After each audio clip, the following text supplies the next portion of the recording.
ಪಾನಿಪುರಿ ಹೊರಗಡೆ ತಿನ್ನೋದಕ್ಕಿಂತ ಮನೇಲಿ ಹೈಜೆನಿಕ್ಕಾಗಿ ಮಾಡೋದನ್ನ ನೋಡೋಣ ಬನ್ನಿ. ಪಾನಿ ಮಾಡ್ಕೊಳ್ಳೋದಕ್ಕೆ ಪುದೀನ ಸೊಪ್ಪು ಹಾಕ್ಕೊಳ್ತಾ ಇದ್ದೀನಿ, ಕೊತ್ತಂಬರಿ ಸೊಪ್ಪು, 3 ಹಸಿಮೆಣಸಿನ್ಕಾಯಿ, ಸ್ವಲ್ಪ ಹಸಿ ಶುಂಠಿ ಹಾಕ್ಕೊಂಡಿದ್ದೀನಿ. ಇವಾಗ ಇದು ರುಬ್ಕೊಂಬರೋಣ. ಇವಾಗ ರುಬ್ಬಿರೋದನ್ನ ಸೋಸ್ಕೊಂಬಿಡೋಣ.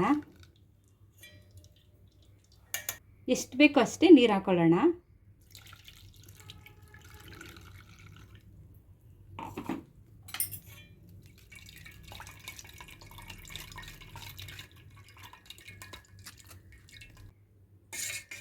ಇವಾಗ ನೀರು ಹಾಕ್ಕೊಳ್ಳೋಣ. ನೋಡ್ಕೊಂಡು ಎಷ್ಟು ಬೇಕೋ ಅಷ್ಟು ಹಾಕ್ಕೊಳ್ಳೋಣ.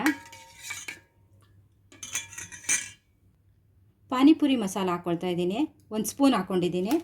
ಹುಣಸೆಹಣ್ಣು ರಸ ಹಾಕ್ಕೊಳ್ತಾ ಇದ್ದೀನಿ. ರುಚಿಗೆ ತಕ್ಕಷ್ಟು ಉಪ್ಪು ಹಾಕ್ಕೊಳ್ಳೋಣ. ನಿಂಬೆಹಣ್ಣು ರಸ ಹಾಕ್ಕೊಳ್ಳೋಣ ಸ್ವಲ್ಪ. ಈರುಳ್ಳಿ ಹಾಕ್ಕೊಳ್ಳೋಣ ಸ್ವಲ್ಪ. ಕೊತ್ತಂಬರಿ ಸೊಪ್ಪು ಹಾಕ್ಕೊಳ್ಳೋಣ. ಪಾನಿ ರೆಡಿಯಾಗಿದೆ. ಬೇಯಿಸಿ ಮ್ಯಾಶ್ ಮಾಡ್ಕೊಂಡಿರೋ ಆಲೂಗೆಡ್ಡೆ ಹಾಕ್ಕೊಳ್ತಾ ಇದ್ದೀನಿ. ಈರುಳ್ಳಿ ಹಾಕ್ಕೊಳ್ಳೋಣ.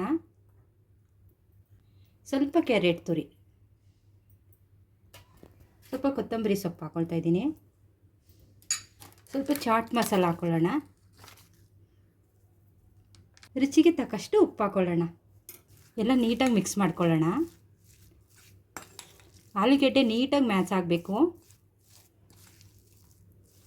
ಇವಾಗ ಇದು ರೆಡಿಯಾಗಿದೆ. ಇವಾಗ ಪೂರಿ ಹಾಕೋಣ.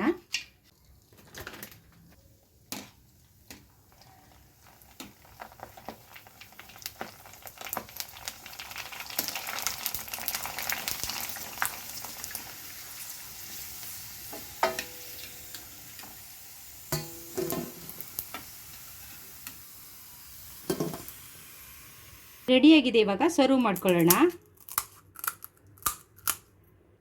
ಇವಾಗ ಆಲೂಗೆಡ್ಡೆ ಹಾಕ್ಕೊಳ್ಳೋಣ. ಸ್ವಲ್ಪ ಈರುಳ್ಳಿ, ಸ್ವಲ್ಪ ಕ್ಯಾರೆಟ್ ಹಾಕ್ಕೊಳ್ಳೋಣ. ಪಾನಿಪುರಿ ನಿಮಗೆ ಇಷ್ಟ ಆದರೆ ಲೈಕ್ ಮಾಡಿ, ಶೇರ್ ಮಾಡಿ, ಸಬ್ಸ್ಕ್ರೈಬ್ ಮಾಡಿ.